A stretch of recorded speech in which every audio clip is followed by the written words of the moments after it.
Keputusan Dewan Kehormatan Penyelenggara Pemilu atau DKPP yang hanya menjatuhkan sanksi berupa peringatan keras kepada 5 pimpinan KPU dinilai memicu kekecewaan publik. Keputusan tersebut dianggap tak sebanding dengan kebijakan KPU yang telah menggunakan jet pribadi untuk perjalanan dinas semasa persiapan pemilu 2024. Terlebih, anggaran yang digunakan juga mencapai puluhan miliar rupiah. Diketahui DKPP pada Selasa 21 Oktober 2025 menjatuhkan sanksi peringatan keras kepada Ketua KPU Muhammad Afifuddin dalam perkara etik terkait penyewaan jet pribadi untuk perjalanan dinas. Sanksi serupa juga dijatuhkan kepada 4 anggota KPU yakni Idham Holik, Yulianto Sudrajat, Parsadaan Harahap, Agus Melas, serta Sekretaris Jenderal KPU Bernard Dermawan Sutrisno.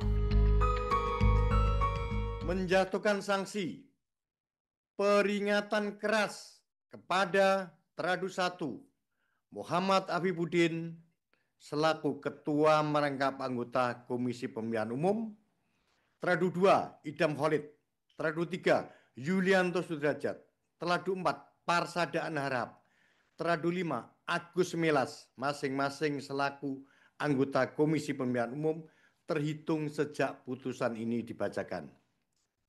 3.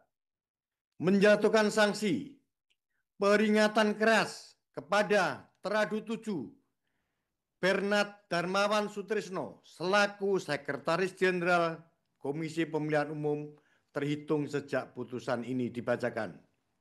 4. Merehabilitasi nama baik Teradu 6 Betty Epsilon Idros selaku selaku anggota Komisi Pemilihan Umum terhitung sejak putusan ini dibacakan. 5. Memerintahkan Komisi Pemilihan Umum untuk melaksanakan putusan ini paling lama 7 hari sejak putusan ini dibacakan. 6. Memerintahkan Badan Pengawas Pemilihan Umum untuk mengawasi pelaksanaan putusan ini. Demikian. Kasus ini bermula dari adanya laporan dugaan penyalahgunaan fasilitas negara berupa penyewaan jet pribadi untuk perjalanan dinas ketua, anggota, dan sekretaris jenderal KPU Republik Indonesia.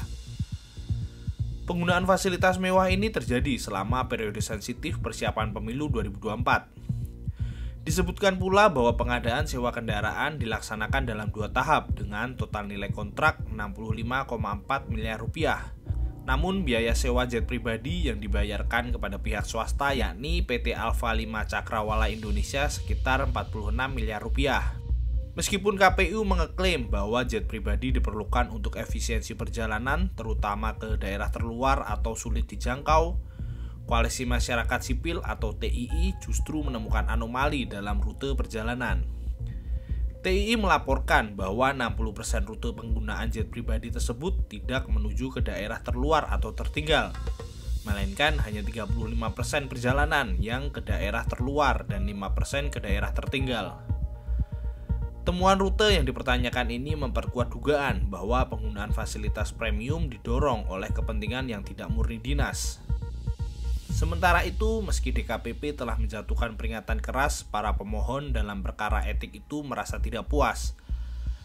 Para pemohon menilai putusan itu belum memenuhi unsur keadilan sehingga tampak lemah. Padahal selama persidangan, tuduhan yang dilayangkan para pemohon terbukti dan dijadikan pertimbangan putusan. Bukan hanya pemohon, publik juga merasa kurang puas dengan putusan DKPP tersebut. Ketidakpuasan itu setidaknya tergambar dalam komentar sejumlah warganet di media sosial X.